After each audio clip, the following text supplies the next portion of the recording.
بسم اللہ الرحمن الرحیم۔ فرمان مصطفیٰ صلی اللہ علیہ وسلم 5 دعائیں قبول ہوتی ہیں۔ حضرت ابن عباس رضی اللہ عنہ نبی صلی اللہ علیہ وسلم سے روایت کرتے ہیں، آپ صلی اللہ علیہ وسلم نے فرمایا 5 دعائیں ہیں جو قبول کی جاتی ہیں۔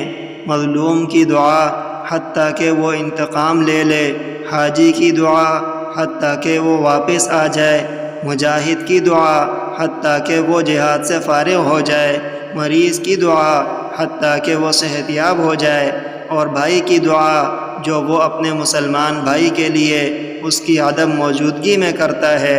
پھر فرمایا ان دعاؤں میں بھائی کی غائبانہ دعا بہت جلد قبول ہوتی ہے۔ رواہ البیہقی فی الدعوات الکبیر۔